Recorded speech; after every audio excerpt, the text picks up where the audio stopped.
আপনাদের সাথে কিছু কথা বলতে চাই। আমি আসলে কখনোই চাই নাই যে মানুষটা পৃথিবী থেকে চলে গেছে সেই মানুষটাকে নিয়ে খুব বেশি বড় কোনো কনভারসেশন আপনাদের সাথে করতে।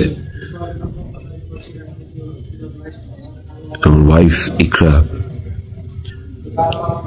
উনি যেহেতু পৃথিবীতে নাই, ওরে নিয়ে এত ক্লিয়ারিফিকেশন, ওকে নিয়ে এত কনভারসেশন আমার কাছে মনে হয়েছে যে দরকার নাই। আমি বরাবরই আমার সংসারের ব্যাপার, আমার ঘরের ব্যাপার আমি ঘরে রাখতে পছন্দ করি। সেই জায়গা থেকে ওর মৃত্যুটা এমনিতেই আমাকে যে ট্রমা দিচ্ছে, ওর মৃত্যুটা আমাকে আসলে মানে পাথরই বানায় ফেলছে একরকম। এগুলো নিয়ে আমি আসলে কথা বলতে চাই নাই, কিন্তু আমার কাছে মনে হয় যে আপনারা গল্পের একটা পাতা পড়েই পুরো গল্পটাকে জাজ করতেছেন, একটা পৃষ্ঠা পড়েই পুরো গল্পটা সম্পর্কে আপনারা আপনাদের মনের মতো করে যা খুশি বলতেছেন। তার এক পাশ পড়ে আরেক পাশ পড়বেন, এটা তো হয় না, তাই না? আর আমি আসলে কোনো কিছু প্রপারলি গুছায় বলার মতো স্টেটে নাই, পরিস্থিতিতে নাই। আপনাদেরকে আমি কয়েকটা কোয়েশ্চেনের অ্যান্সার দেওয়ার জন্য আসলে ভিডিওটা করতেছি, যে প্রশ্নের উত্তরগুলি আপনাদের কিছুটা হলেও কনফিউশন দূর করবে।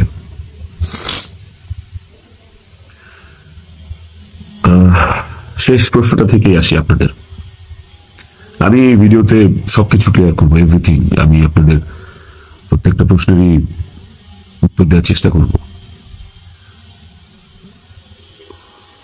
তো আপনাদের শেষ প্রশ্নটা ছিল যে মানুষটা একটা মানুষকে ভালোবাসা প্রমাণ দিতে যে আত্মহত্যা করে চলে গেল, মরে গেল, আমি ওই মানুষটা শেষবারের মতো মুখটাও দেখতে আসলাম না। এই যে আপনাদের প্রশ্নটা, আচ্ছা আপনারা কি আমার দেশে আসার মতো পরিস্থিতি রাখছেন? হ্যাঁ, আমি দেশে আসা মাত্রই আমার উপর মব সৃষ্টি হবে। আমি দেশে আসার মাত্রই আপনারা আমাকে টাইনা ছিঁড়ে ফেলবেন। আমার ফোনে এত এত এত থ্রেটস আমি আপনাদেরকে বলে বুঝাইতে পারবো না। আমার কাছে এমন ইনফরমেশন আসছে যে এয়ারপোর্টের বাইরে লোক রেডি করা আছে, আমি যাওয়া মাত্রই they will gonna hit me, they will gonna kill me. Police ধরে নিয়ে গেলে ওকে, আমি সেটা আইনিভাবে ফেস করবো, কিন্তু এখন যদি আমিও মারা যাই, আমিও রিজিকের মার কাছে চলে যাই, রিজিকের কি হবে? আপনারা কি চান যে রিজিক তার বাবাকেও হারান? এই ছেলেটার কি দোষ? এই ছেলেটা বড় হবে না? ও কিভাবে বাঁচবে? মায়ের অভাব কেউ পূরণ করতে পারে না। যে মানুষটা বাইচা আছে, বাপ, ওই বাপের অভাব কিভাবে পূরণ হবে? তাইলে মাও থাকবে না, বাপও থাকবে না। আপনারা এটা চান? আমার ইকরার শেষ মুখটা আপনারা আমাকে দেখতে দেন নাই। আমার ইকরার শেষ মুখটা ইকরার পরিবার আমাকে দেখতে দেয়নি। 16 বছর সংসার করছি, 16 বছর একটা শত্রুর সাথেও যদি কেউ এক ছাদের নিচে থাকে, সে মারা গেলে তার চেহারাটা দেখার জন্য ছটফট করে মানুষ। আর আমার বউ ছিল, আমি ভালোবাসা তার বিয়ে করছি, ওই মানুষটা মারা গেছে, তার শেষবার মতো তার চেহারাটা আমি দেখবো না?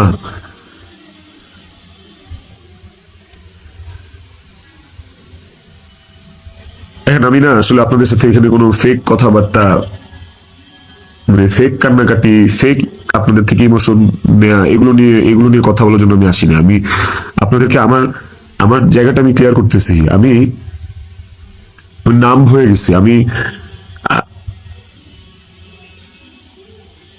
আমারও মনে হয় যে আমি যে কোনো সময় কোনো একটা দুর্ঘটনা ঘটায় ফেলতে পারি, বাট ওই মুহূর্তে যখন রিজিকের ফেসটা আমার চোখের সামনে আসে না, আমি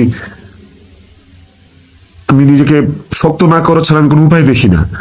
কারণ এখন আমার কাছে সবচেয়ে ম্যাটার করে রিজিকের লাইফ। ইকরা নাই, ওকে আর ফিরে আনা কোনোদিন সম্ভব না।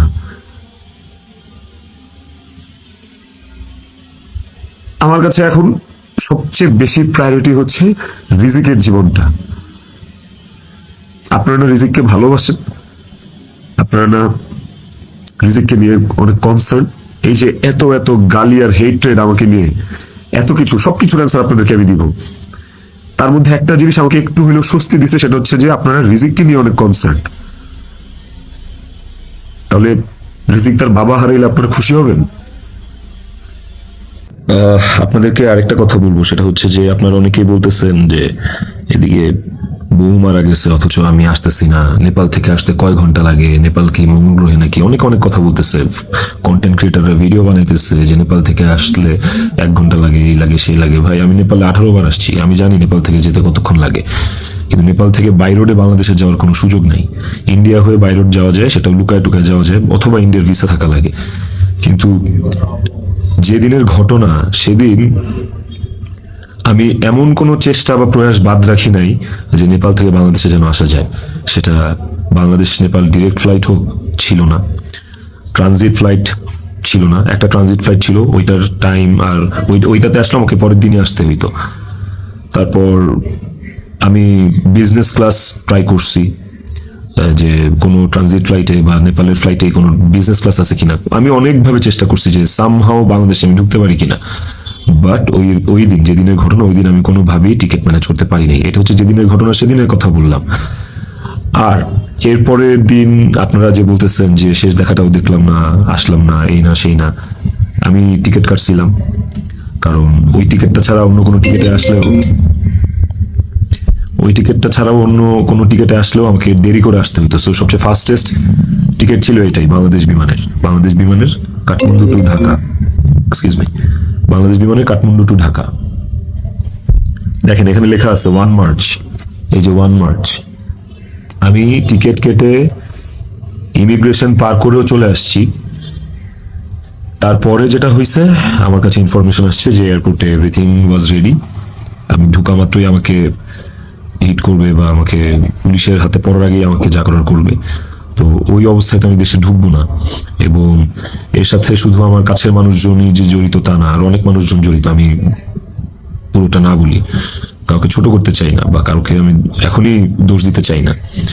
তো আমি যখন বুঝতে পারলাম যে আমি দেশে আসা মাত্রই আমার উপর অ্যাটাক হবে এবং এটা হিতের বিপরীত হবে, এবং এখন মব হলে যেটা হয় যে পুলিশ আসলে অনেক সময় নিরুপায় হয়ে যায় সিচুয়েশনে, ওই জিনিসটা অ্যাভয়েড করার জন্য যে আমার কিছু হইলে এখন আমার ছেলের কি হবে, আমার ছেলে তো আমার পথ চেয়ে বসে আছে, ওই ব্যাপারটা যখন আমি জানতে পারি, ক্লিয়ারিফাই হই, তখন আমি ইমিগ্রেশন ক্রস করার পরও আমি অফলোড হই। দেখেন এখানে রিজেক্টেড লেখা আছে, অফলোড হওয়ার। তো এই ছিল রিজন। আর যারা বলতে চাচ্ছেন যে আমি আসি নাই, আমার আসার ইচ্ছা নাই, দেখার ইচ্ছা নাই, খুবই বুলশিট কথা এবং ভুল কথা। আমার বউ মারা গেছে, যার সাথে আমি 16 বছর কাটাইছি, যারা আমি ভালোবেসে বিয়ে করছি, যাকে আমি ভালোবাসছি, তার শেষ মুখটা আমি দেখতে আসবো না, এটা শুনতে পাইলেও বা এটা শোনার পরও আসলে আমার কলিজাটা কাঁপা ওঠে, আমার ছটফট করে। আমি যখন আপনাদের রিলস দেখি, আমি যখন আপনাদের ভিডিও দেখি যে কবরে শোয়ানো হচ্ছে, কবর খোঁড়া হচ্ছে, লাশের গাড়ি যাচ্ছে, ভাই আমি ঠিক থাকতে পারি না।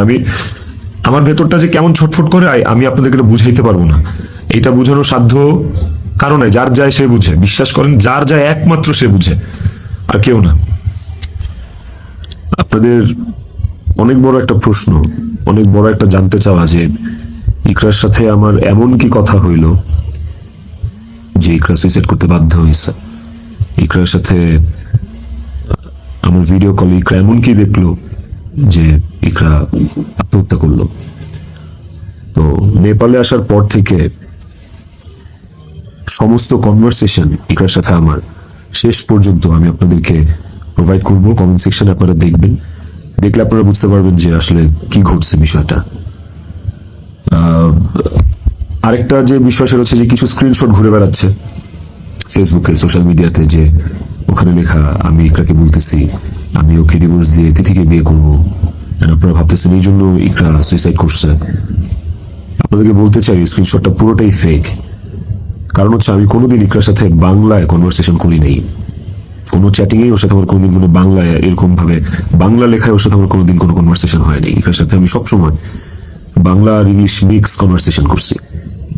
বাংলার ইংলিশ মিক্স বলতে বাংলিশ ভাষায় আর কি, বাংলাটাকে ইংলিশে লিখে ওর সাথে কনভারসেশন করছি। তো ওই স্ক্রিনশটটা দেখে আপনারা ভুল বুঝছেন না, মিসজাজ করেন না, ওইটা একটা ভুয়া এবং ফেক স্ক্রিনশট। আমাকে ফাঁসানোর জন্য আসলে ওই স্ক্রিনশট গুলো বানানো।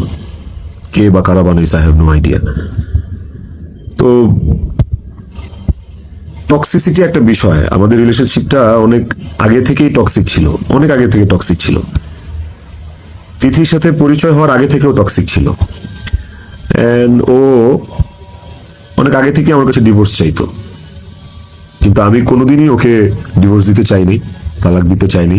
আমার একটাই কথা ছিল যে আমি সংসার করব, কারণ আমি নিজে একটা ব্রোকেন ফ্যামিলি থেকে বড় হওয়া ছেলে। আমি যখন ক্লাস 5 বা 6 পড়ি তখন আমার বাবা মার মধ্যে ডিভোর্স হয়, সেপারেশন হয়। আমি খুব ভালো করে ফিল করছি, আমি নিজে ফিল করছি যে একটা ব্রোকেন ফ্যামিলিতে একটা সন্তান কোন ধরনের ইনকনভিনিয়েন্স, কত ধরনের সমস্যা ফেস করে, তার মেন্টাল স্টেট কেমন হয়। আমি কোনোদিনই চাইনি রিজিক এই সাতটা পাক। আমি কোনোদিন চাইনি যে রিজিক ব্রোকেন ফ্যামিলির বাচ্চা হোক, বেবি হোক, বা ও আমি যে কষ্টটা ফিল করছি আমার লাইফে, এই কষ্টটা সেম কষ্টটা রিজিক ফিল করুক, এটা আমি কোনোদিনই চাইনি।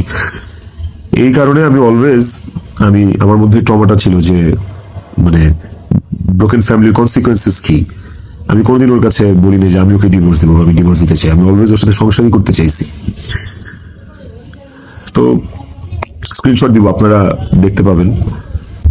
ইকরা শুরু থেকে, আমাদের সম্পর্কের শুরু থেকেই অনেক সন্দেহপ্রবণ ছিল। আর এই সন্দেহপ্রবণতার কারণে আসলে আমাদের সম্পর্কটা বেশ টক্সিক হয়ে গেছিল।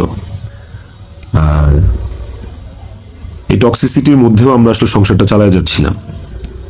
এই যে মানুষটা চলে গেল আমাদেরকে রেখে, এই যে মানুষটা মারা গেল, আমার সহধর্মিনী, ওরে নিয়ে আসলে আমার কতটুকু বলা উচিত আমি আসলে জানি না, কিন্তু সময় চলে আসছে, অনেক কিছু আপনাদেরকে আসলে জানানো উচিত, আপনাদেরকে জানাইতে হবে আমার, কারণ আপনারা একতরফা ভেবে যাচ্ছেন বিষয়টাকে।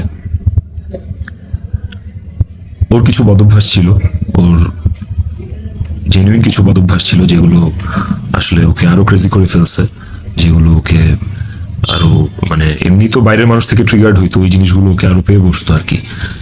এই বিষয়গুলো আসলে আমি জাস্ট মুখের কথা বলতেছি না, আমার কাছে প্রমাণ আছে। ইভেন আমি আপনাদেরকে এগুলো সব শেয়ার করবো পরের ভিডিওতে উইথ ডকুমেন্টস। জানো ইকরা ট্রিগার্ড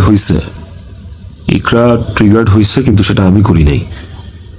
ইকরা ট্রিগার্ড হয়েছে আমারই কিছু ভাই ব্রাদার, কিছু কাছের মানুষ, যারা ওর আমার দুজনেরই কমন সার্কেল, যাদের সাথে ইকরার আমি দুজনই খুব ইন্টিমেট ছিলাম। ওরা ডে বাই ডে ওকে ট্রিগার করে করে আজকে এই জায়গায় নিয়ে আসছিল। এবং এই মানুষগুলা তো থার্ড পার্সন আমার জীবনে। একটা সংসার তখনই টক্সিক হয় যখন বাইরের মানুষরা ওই সংসারের মধ্যে ইনভলভ হওয়া শুরু করে, বাইরের মানুষগুলা ওই সংসারে হাজবেন্ডকে বা ওয়াইফকে ট্রিগার করা শুরু করে। এই মানুষগুলো সম্পর্কে আমি পরে অন্য একটা ভিডিওতে হয়তো বলবো, বা এই মানুষগুলো সম্পর্কে ওরা যারা নিজেদেরকে কাকরাইল মসজিদের ইমাম সাহেব মনে করে আমার সংসারে ইন্টারফেয়ার করছে, তাদেরকে নিয়ে পরে কথা বলবো উইথ প্রুফ। কিন্তু এখন আসলে আমি এইসব বিষয়ে বা অন্য কাউকে এক্সপোজ রিভিল করার মতো আসলে মেন্টাল পরিস্থিতিতে নাই। আমি কতটুকু গুছায় কথা বলতে পারতেছি আমি সেটাও জানি না, কিন্তু আমি ইকরাকে সুইসাইড করতে ট্রিগার করি নাই, শি ওয়াজ ট্রিগার্ড। এবং এই বিষয়টা আপনারা, আমি যে স্ক্রিনশটগুলো প্রোভাইড করবো, ওই স্ক্রিনশটগুলো দেখলে আপনারা বুঝবেন, যেখানে একটিবারের জন্য আমি ওকে কোথাও বলি নাই যে আমি ওর সাথে থাকবো না। আর আমার পুরো কনভারসেশনে আমি কখনো ওকে গালিগালাজ করি নাই, আপনারা সেটা পাবেন না। বরঞ্চ ও আমাকে অনেক গালিগালাজ করছে, অনেক উল্টাপাল্টা কথা বলছে, অনেক থ্রেট দিচ্ছে, অনেক কিছু করছে। তো আমি ট্রিগার করি নাই, আমি অন্তত চাই নাই যে ও সুইসাইড করুক। আমার কাছে ইকরা শুধু আমার ওয়াইফ ছিল না, আমার কাছে এত টক্সিসিটির পরে এসেও ইকরা আমার কাছে আমার সন্তানের মা ছিল। এটা আমার কাছে অনেক বড় একটা ব্যাপার ছিল। আপনাদের আরেকটা বড় প্রশ্ন বা জানার ব্যাপার ছিল যে ইকরার মৃত্যুর আগে ওর ভিডিও কলে ও এমন কি দেখছে বা আমি এমন কি বলছি ভিডিও কলে যে কারণে ও বাধ্য হয়েছে সুইসাইড করতে। আপনাদেরকে যে স্ক্রিনশটটা দিব, ওই স্ক্রিনশটটাতে আপনি নিচে গেলে দেখতে পারবেন যে একটা কনভারসেশনের পরে ওর সাথে আমার একটা 22 সেকেন্ডের ভিডিও কল। ওই 22 সেকেন্ডের ভিডিও কলটার বিষয় বলি। ও আমাকে কল দিচ্ছে, আমি ফোনটা ধরছি, ধরার পর ও আমাকে বলছে যে আমার শেষবারের মতো দেখে না, আমার আর জীবনে কোনোদিন দেখবি না। তো ওর ওই কথাটা শোনার পরে আমার কাছে মনে হয়েছে যে আমি খুব ঘাবড়ে গেছি, আমি ভয় পেয়ে গেছি যে নিশ্চয়ই কোনো একটা দুর্ঘটনা ঘটবে। সাথে সাথে আমি আমার অ্যাসিস্ট্যান্টকে কল দিচ্ছি যে ম্যাডাম পাগলামি করতেছে, ম্যাডাম যে তাড়াতাড়ি যা দেখ ম্যাডাম কি করতেছে, তাড়াতাড়ি পাগলামি করতেছে।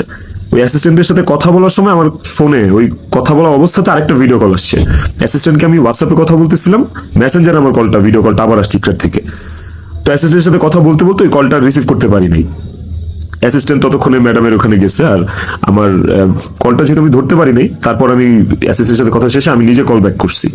তারপর আর ওই কল ওখান থেকে আর কখনো রিসিভ হয় নাই। তো আমার কথা হচ্ছে যে আমার কথা ভাবে নাই, মানলাম। আমার ছেলেটা রিজিক পর্যন্ত যে ওকে গেটে ধাক্কা দিচ্ছে, নক করছে, বলছে যে মা দরজা খুলো, মা দরজা খুলো। রিজিকের কণ্ঠস্বরটা কি ওর কানে যায় নাই? রিজিকের প্রতি কি ওর একটু মায়া কাজ করে নাই রিজিকের কথাটা শোনার পরে? তো এই ভিডিও কলের বিষয়টাও আপনাদেরকে আমি ক্লিয়ার করলাম। আই হোপ আপনারা স্ক্রিনশট দেখলে বুঝতে পারবেন। এবার আসেন নেপালের শুটিং প্রসঙ্গ।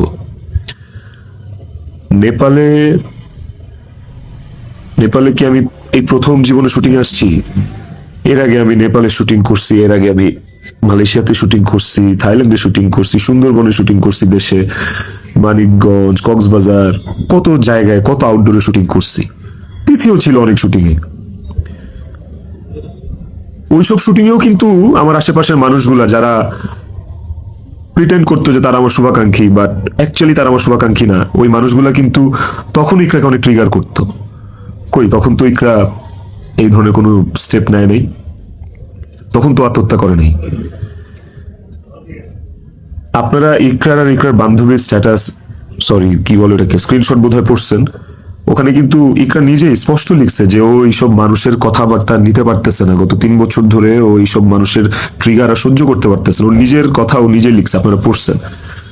তো কিভাবে বলেন যে আমার ইকরাকে আমি মেরে ফেলছি? আমার ইকরাকে এইসব মানুষ মেরে ফেলছে, এরা মেরে ফেলছে ট্রিগার করতে করতে, ওর কান ভরতে ভরতে।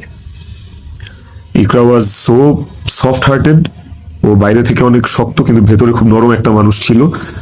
ওকে খুব সহজে ম্যানিপুলেট করা যেত, ও মানুষের কথা বিশ্বাস করতো কারণ ও খুব সহজ সরল ছিল। তো এই আশেপাশের মানুষগুলো এই সুযোগটাই আসলে কাজে লাগাইছে, আশেপাশের মানুষগুলো এই চান্সটাকেই আসলে ইউটিলাইজ করছে। আপনারা অনেকেই বলতেছেন যে বউ ডিপ্রেশনে আছে আর জামাই নেপালে গার্লফ্রেন্ডের নিয়ে ফুর্তি করতেছে, বার্থডে উদযাপন করতে গেছে, এই ধরনের কথাবার্তা আপনারা অনেক বলতেছেন। দেখেন, এই নেপালে শুটিং এর আসার কিছুদিন আগে আমার নিজেরও বার্থডে ছিল। আমার বউ সুন্দর করে আমাকে সারপ্রাইজ দিচ্ছে, আমার ছেলে নিজের হাতে সাজাইছে, বাসায় আমার বার্থডে সেলিব্রেট করছে। তাইলে কি আমার বউ ডিপ্রেশনে ছিল? ডিপ্রেশনে থেকে আমাকে এত সুন্দর সারপ্রাইজ দিয়ে আমার বার্থডে সেলিব্রেট করছে। ওই ছবিগুলো তো ফেসবুকে আছে, কিছুদিন আগের ছবি। আর নেপালের যে বিষয়টা, তার আগে বলি যে আমরা যারা ইন্ডাস্ট্রিতে কাজ করি, আমাদের যখন কারো জন্মদিন থাকে সেটের, সেটা যেই হোক, সেটা হিরো হোক, হিরোইন হোক, ডিরেক্টর হোক, প্রডিউসার হোক, একটা মেকআপ আর্টিস্ট হোক, একটা প্রোডাকশন বয় হোক, আমাদের শুটিং সেটে যখন কারোর জন্মদিন থাকে, আমরা সবাই শুটিং টিম থেকে, শুটিং ইউনিট থেকে তার জন্মদিনটা সেলিব্রেট করার চেষ্টা করি, কারণ আমরা সবাইকে ফ্যামিলি মেম্বার মনে করি। কেক কাটি ওই মানুষটাকে খুশি করার জন্য। তো ওই শুটিং এর মধ্যে, নেপালে শুটিং এর মধ্যে তিথির জন্মদিন, একটা অ্যাক্টরের জন্মদিন, আমাদের নায়িকার জন্মদিন, ওইটা কেক কেটে সেলিব্রেট করাটা কি দণ্ডনীয় অপরাধ আমার জন্য? আর আমি তো সেলিব্রেট করি নাই, আমার তো সেলিব্রেশন ছিল না, পুরো ইউনিট সবকিছু অ্যারেঞ্জ করছে। আমি একটা কেকও দেই, আমি একটা গিফটও দেই নাই ওকে, যে যার যার মতো গিফট দিচ্ছে, কেক আনছে, সুন্দর করে সবাই মিলে ইউনিটের পক্ষ থেকে আমরা ওর বার্থডেটা সেলিব্রেট করছি। এবং ওর বার্থডেটা যে সেলিব্রেট করছি সেটাও চেষ্টা করছি খুব লোকি ভাবে করার। স্টিল অনেকে ছবি তুলছে, দিছে, বাট আমার কাছে মনে হয়েছে যে এই জায়গায় তিথির জায়গায় বিধি থাকতে পারতো, এই জায়গায় আমি থাকতে পারতাম, এই জায়গায় অনেকেই থাকতে পারতো। ধরেন এই নেপালে শুটিং আসার কিছুদিন আগে আমার জন্মদিন ছিল, তখন আমি একটা শুটিংয়ে ছিলাম, সেই শুটিংয়ে আমার জন্মদিন কেক কেটে উদযাপন করছে সেটে। তো আপনারা কি বলবেন যে আমার জন্মদিন উদযাপনের জন্য ওই দিন শুটিং রাখা হয়েছে, শুটিং করা হয়েছে? আর নেপালের মতো একটা আউটডোর শুটে এমনি যাওয়া যায় না। একটা আউটডোর শুটের অনেক প্ল্যান লাগে, যেটা 1-1.5 মাস আগে থেকে করা লাগে। যে আউটডোর শুটের স্ক্রিপ্ট থাকা লাগে, অনেক কিছু আছে। আর্টিস্টদের স্কেডিউল, অ্যাকোমোডেশন, ট্রান্সপোর্টেশন, টিকিট, অনেক কিছু থাকে। সো বার্থডে উদযাপন করার জন্য নেপাল গেছি, এই কথাটাও আসলে যারা ইন্ডাস্ট্রি তারা আসলে এই কথাটা বলতে পারে না। বাইরের মানুষদেরকে আমি আর কি বলবো।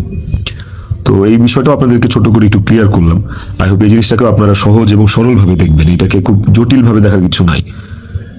আপনারা অনেক জায়গায়, অনেক ছবিতে, অনেক পোস্টে হয়তোবা দেখে থাকতে পারেন যে ইকরা এবং তিথি একই সাথে আছে, একই জায়গায় আছে, হয়তোবা কোনো পার্টিতে বা কোনো কফি শপে বা যে কোনো আড্ডায়। এরকম অনেক অনেক মোমেন্টস আমাদের একসাথে আছে। আমিও ছিলাম। এই আমার জন্মদিনে, আমার এই বছরের আগের বছরের জন্মদিনে সবাই ইনভাইটেড ছিল, সেখানে তিথিও ইনভাইটেড ছিল। যদি বিষয়টা এতটাই টক্সিক হইতো তাইলে কি এই জিনিসটা এত সহজ হইতো একটা মেয়ের জন্য, যে তার হাজবেন্ডের একটা মেয়ের সাথে রিলেশন, সেই মেয়েটাকে তার বার্থডেতে ইনভাইট করে তার সাথে কফি খেয়ে তার সাথে আড্ডা দিয়ে, জিনিসটাকে কেমন না বিষয়টা? এবং সেটা তো একবার দুইবার না, একাধিকবার। তিথির বিষয়টা নিয়ে যদি বলি, দীর্ঘদিন একসাথে কাজ করার কারণে, একসাথে স্ক্রিন শেয়ার করার কারণে আমাদের ইন্ডাস্ট্রিতে একটা আর্টিস্টের সাথে একটা আর্টিস্টের ভালো বন্ধুত্ব, ভালো বন্ডিং হইতেই পারে। তিথির সাথেও আমার খুবই ভালো একটা বন্ডিং ক্রিয়েট হয়েছিল এবং একটা নির্ভরশীলতার জায়গা আমাদের মধ্যে ছিল। তার মানে এই না যে আমি ইকরাকে ডিভোর্স দিয়ে তিথিকে বিয়ে করব। এই কথা না আমি কোনোদিন ইকরাকে বলছি, না তিথি কোনোদিন আমাকে এই কথা বলছে। সো এইটাকে এত জাস্টিফাই আপনারা করতে পারেন না। আই হ্যাভ প্রুভ, আমি আমি আমি কয়েক জায়গায় লিখছি যে তুমি আমার ওয়াইফ, ইকরাকে, যে তুমি আমার ওয়াইফ। তো আমার লাইফে ওয়াইফ একটাই, and it is you, and আমি তোমাকে ডিভোর্স দিব না, আমি তোমার সাথে সংসার করতে চাই। কয়েকবার এই কথা আমার কনভারসেশনে লেখা আছে, আপনারা দেখবেন। তিথির প্রতি এই সুন্দর একটা নির্ভরযোগ্যতার জায়গা তৈরি হওয়ার পেছনে যে কারণটা, সেটা হচ্ছে যে চারপাশে এত এত ভুল মানুষ দেখছি, চারপাশে এত এত কি বলে এটাকে, দুধের মাছি আমি পাইছি এই বিগত বছরগুলোতে। ওকে আমার কাছে অনেস্ট মনে হয়েছে, ওকে আমার কাছে ডেডিকেটেড মনে হয়েছে। আমার কাছে মনে হয়েছে যে অন্তত এই মানুষটা আমার জন্য ক্ষতিকারক না। তো যখন আপনি আপনার সারাউন্ডিংসে এরকম একটা মানুষ পাবেন, যে মানুষটা আপনার জন্য ক্ষতিকারক না, ডেডিকেটেড এবং যার সাথে আপনার মেন্টালিটি ম্যাচ করে, ওই মানুষটা সাথে আপনার ভালো বন্ডিং হওয়াটা খুব স্বাভাবিক। শুধু আমার না, আর অনেকের এরকম হয়। আমার এখন যেটা মনে হইতেছে সেটা হচ্ছে যে ইকরা আমার কাছে যতবার ডিভোর্স চাইছে, ও যতবার বলছে যে আমাকে ডিভোর্স দিয়ে দাও, আমার আসলে ওকে ডিভোর্স দিয়ে দেওয়া উচিত ছিল। তাইলে অন্তত ইকরা তো বেঁচে থাকতো। একটা টক্সিক সম্পর্ক ধৈরা বাইন্ধা টাইনা হেঁচড়া টিকায় রাখার থেকে আসলে ওই সম্পর্কটা না থাকাই ভালো। অন্তত মানুষগুলো তো জীবিত থাকতো। দেখেন, ইকরা মারা গেছে, ইকরা একা মারা যায়নি, ইকরার সাথে আমাকে নিয়ে গেছে। আমি এখন একটা জিন্দা লাশ। পৃথিবীতে সবচেয়ে বড় শাস্তি কি হইতে পারে? আমি যদি ফাঁসিতেও ঝুলি, ওটা আমার কাছে কোনো পানিশমেন্ট না, শাস্তি না। আমাকে যদি আপনারা মব করে মাইরাও ফেলেন, সেটাও আমার জন্য শাস্তি না। আমি আমার শাস্তি পায়ে গেছি। এবং এই যে জিন্দা লাশ হয়ে বেঁচে থাকাটা, এটা আমাকে সারা জীবন বয়ে বেড়াইতে হবে। ওর অভাব আমার সারা জীবন ফিল করতে হবে। আমার নিজের জন্য বাঁচার আসলে আর কিছু নাই। আমি আমার শাস্তি পায়ে গেছি। আমি এর চেয়ে বড় কোনো শাস্তি হইতে পারে না যে আমি একটা জীবিত লাশ হয়ে সারাটা জীবন পার করব। বিশ্বাস করেন, আমার দম বন্ধ হয়ে আসে, আমার নিঃশ্বাস বন্ধ হয়ে আসে। আমি 5 মিনিট পর পর আমি উন্মাদ হয়ে যেতেছি। বাট ইভেন আমি সুইসাইড করার অনেক চিন্তা ভাবনা করতেছিলাম। বারবার মনে হচ্ছিল যে আমি ইকরার কাছে চলে যাই, ইকরা আমাকে ডাকতেছে। কিন্তু যখনই রিজিকের চেহারাটা চোখের সামনে ভাইসা ওঠে না, ওই মুহূর্তে আসলে আর কিছু মাথায় কাজ করে না। মনে হয় যে না না না, আমি করতে পারবো না, রিজিকের জন্য আমার বাঁচতে হবে। আপনারা প্লিজ রিজিকের জন্য হইলেও আমারে বাঁচতে দেন, আমারে দেশে আসতে দেন প্লিজ। আপনারা যদি রিজিককে ভালোবাসেন, আমাকে একটা সুযোগ দেন রিজিকের যোগ্য পিতা হয়ে দেখানোর। আমি ওকে একটা সুন্দর জীবন দিতে চাই। আমি ওর মায়ের অভাব পূরণ করতে পারবো না, কিন্তু আমি ওকে আমার বাবার ভালোবাসা থেকে, ওকে আমি ওর বাবার ভালোবাসা থেকে বঞ্চিত করতে পারবো না। আমি চাই না, আমি ওকে ওকে একটা আদর্শ বাবা হয়ে দেখাইতে চাই।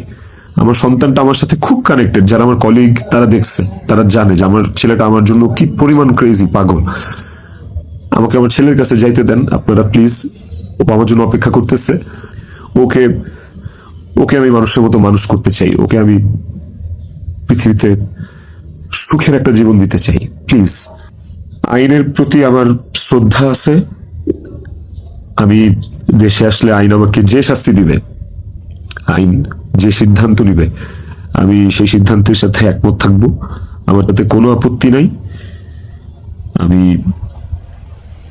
আইনি ভাবে এই জিনিসটা ফেস করবো, আমার কোনো আপত্তি নেই। কিন্তু প্লিজ আমাকে রিজিকের থেকে দূরে সরান না আপনারা, এতটুকু আপনাদের কাছে অনুরোধ করে বলতেছি, হাত জোর করে বলতেছি, প্লিজ।